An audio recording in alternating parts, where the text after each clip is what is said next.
Welcome back to the show, everybody. Check out these headlines. America, we have a problem. We're going to touch on it. And Shane Ellis theory to the rescue, ladies and gentlemen. Somebody roll that beautiful intro.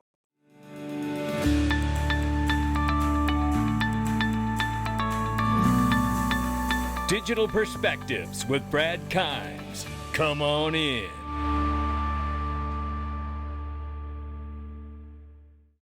Welcome back to the show. You can follow us on X, YouTube, and digperspectives.com for exclusive content.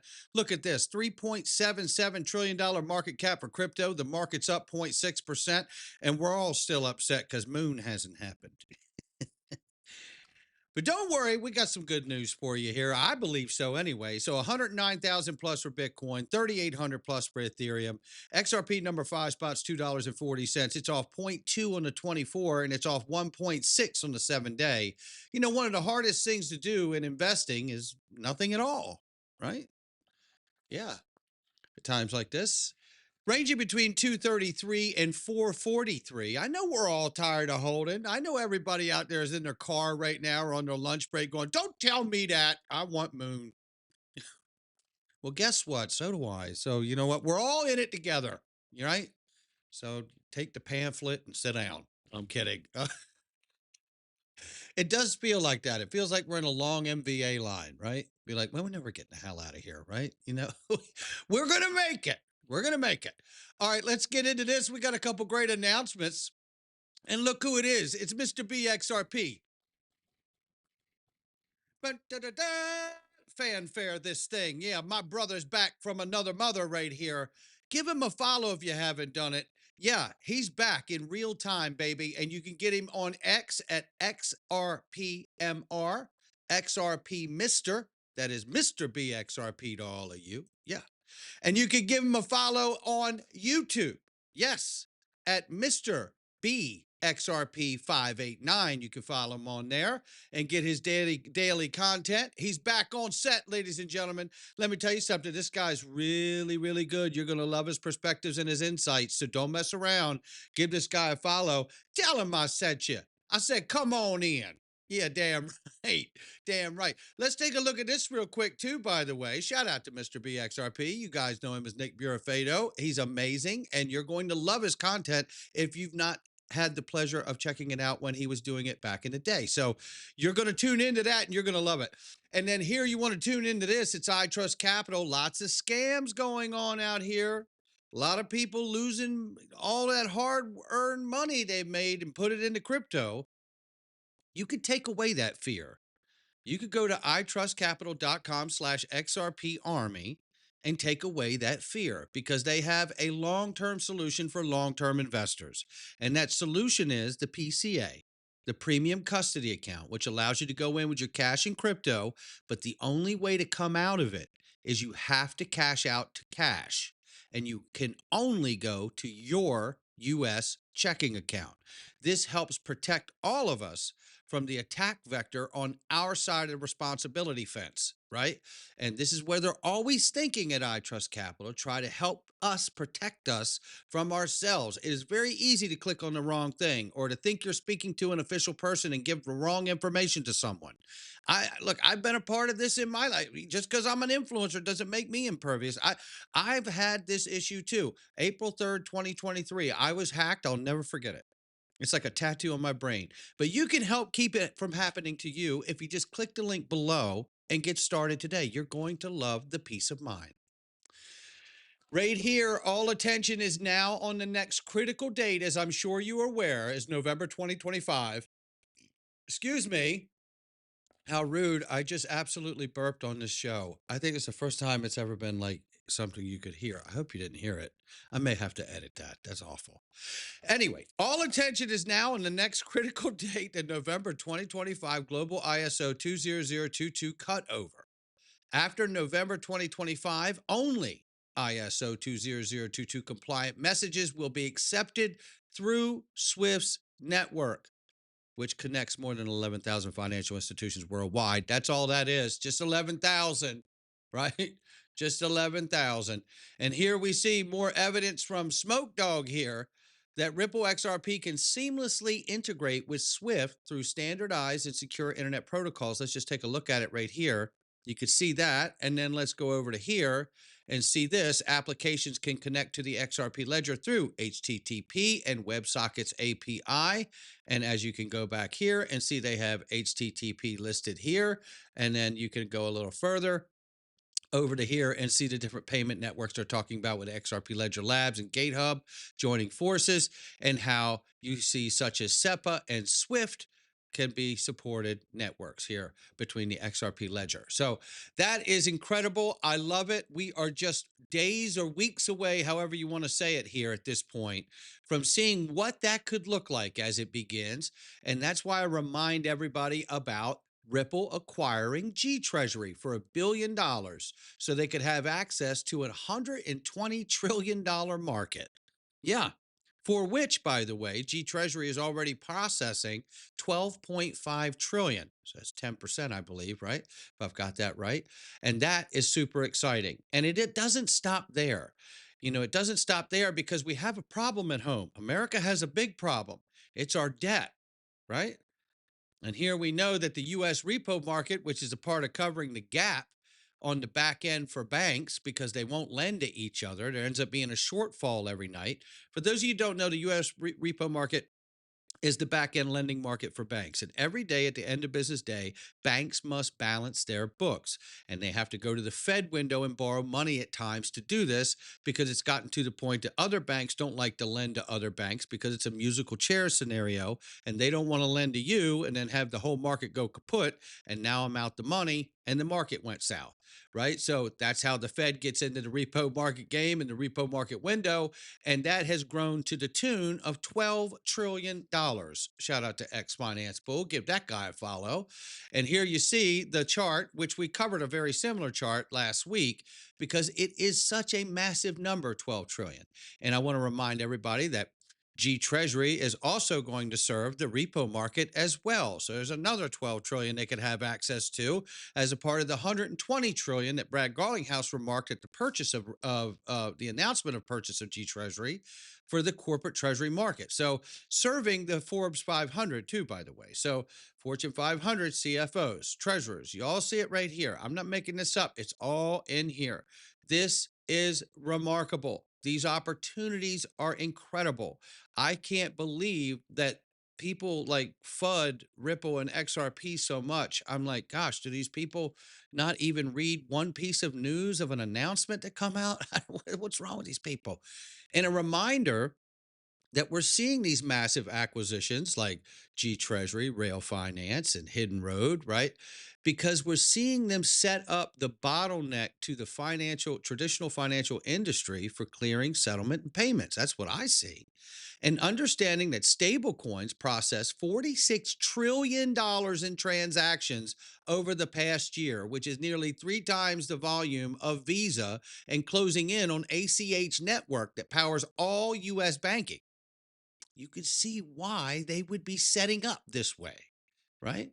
And remember what they had just one of the purchases they had, well, I believe Rail Financial does 10% of all of the stablecoin settlement currently, right? So they get benefit of that too. Then here's Jack McDonald, who's now the senior VP of Real USD at Ripple, and listen to what he says about getting an EMI license here, Electronic Money Institute license. So this is all super great stuff that's lining up here across the EU under strict regulation. Take a listen.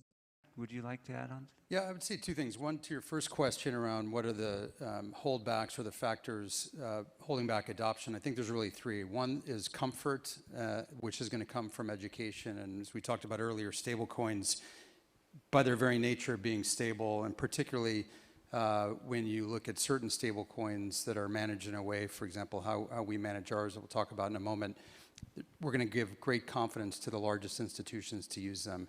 Second of all, regulatory clarity and tailwinds are going to encourage a lot of institutions to come out and adopt stablecoin usage. Then third, having the infrastructure in place to support that. I do think that there's a risk, and this has been suggested in part up here today, that maybe we try to put this new financial operating system on the legacy rails. And I'm concerned that that may actually hold back the potential, or we might try to do it in incremental steps and save money along the way and not actually be bold and innovative, because I do think that there's a better way. We can still work within the system. We're not trying to overthrow traditional financial systems, but I do think the opportunity with this new technology is pretty profound in terms of what we can do. Last thing I would say is that not all stable coins are the same, and we've issued the gold standard of stable coins, a dollar-backed stable coin. BNY Mellon is our custodian. All of our reserves are in high-quality liquid assets. We come out of New York State. We're a fiduciary. We hold our customer assets in bankruptcy remote accounts, et cetera, et cetera. And as the legislation continues to evolve in different jurisdictions, whether it's in the EU where we'll get an EMI license, whether it's a country like Japan where we're partnering with SBI, we're walking through the front door of every regulator, and we're doing it in a regulated way, in a very compliance-first way. And I don't think that we're going to have the same sort of challenges that others are going to do to embrace the opportunity and to entice the largest institutions who want to come and get into this segment of the business by partnering with folks like Ripple. The gold standard to stable coin. Yeah. Yeah, I'm seeing it. And then here we have the announcement of EverNorth. I'm sure it's nothing. They're only raising $1 billion and going to go public on NASDAQ to create the world's largest XRP treasury, which will buy directly off the spot market, making retail have less and less and less every time they go out and buy a batch off of the market, right?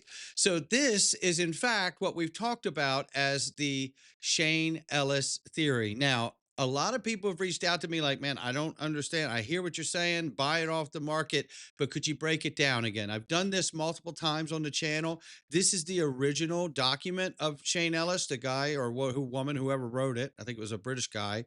But nonetheless, I'm going to take you to a clip that will break this down chapter and verse here.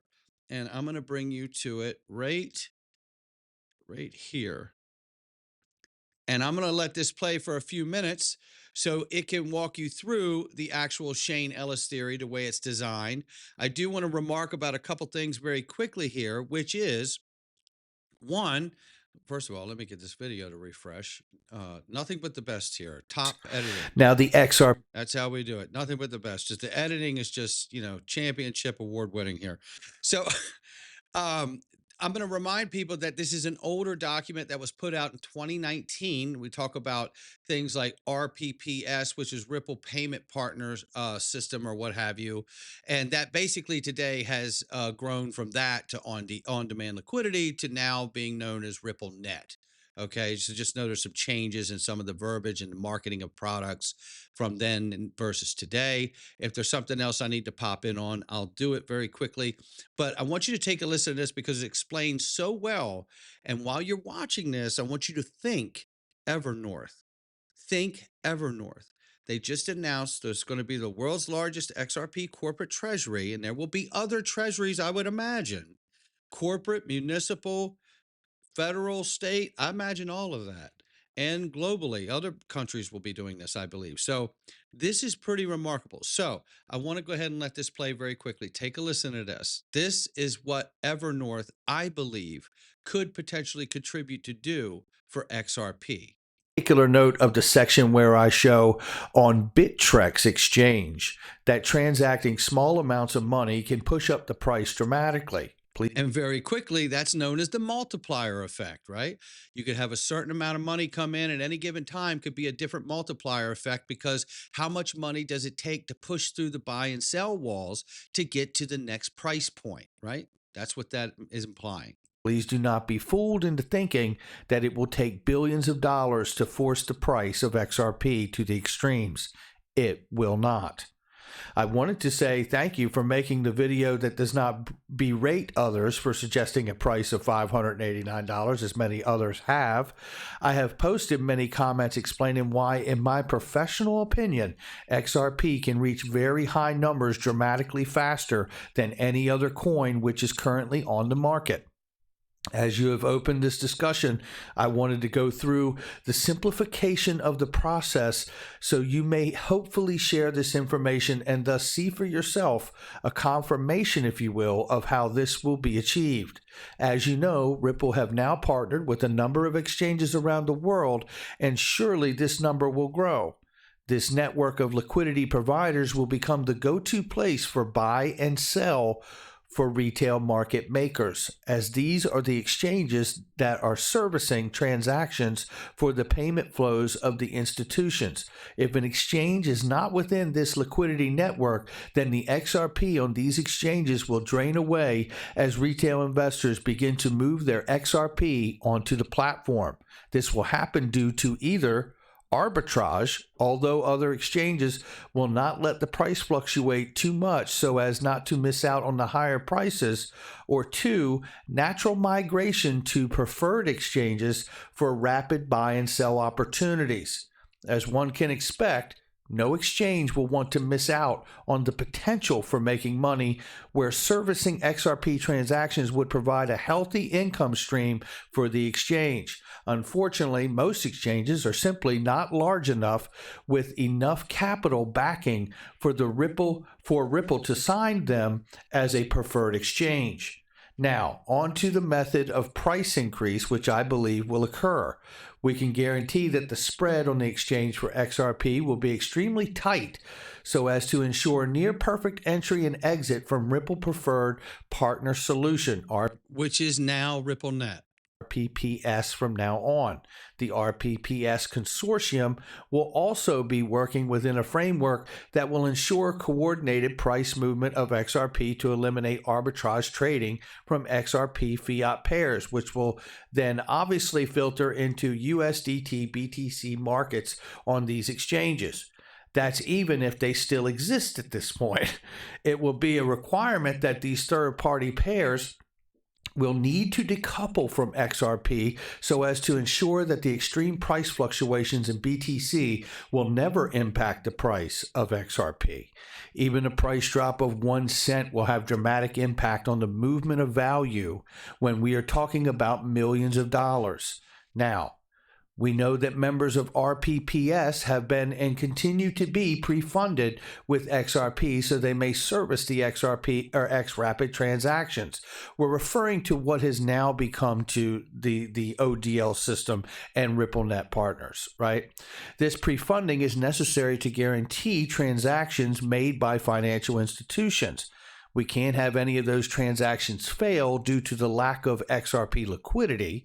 These exchanges will also be reliant on the XRP provided by market makers to bolster the XRP liquidity, thus adding to the exchange total supply. Now, the exchanges will prefer at first to use the XRP from market makers to increase the price of XRP coin. Why do I say this? Because it simply makes sense to use the immediately available XRP to raise the price in a dramatic fashion.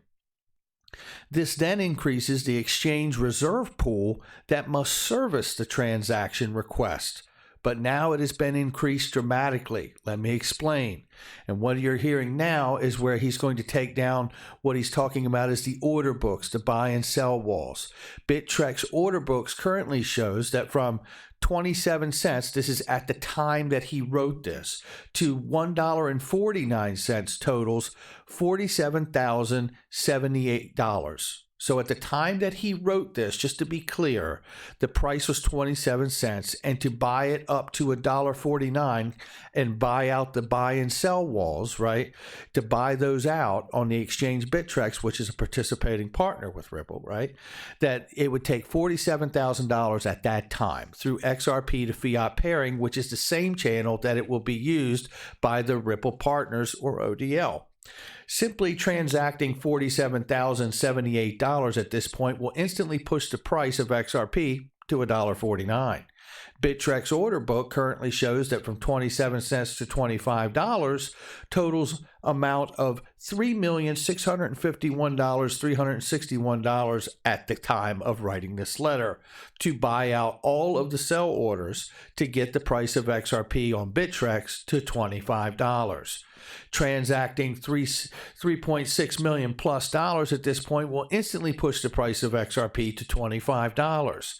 Bittrex order book currently shows that from 27 cents to $100 is a total amount of $3,743,466. So at this point, $3.7 plus million at this point will instantly push the price of XRP to $100. Now, the XRP price numbers get much higher than this if you take a look for yourself, but it makes sense to use these orders to push up the price in a dramatic fashion so as to provide a stable pool of XRP liquidity to service further institutions and FX transfers. The exchange at this point can then create large buy and sell walls at either side.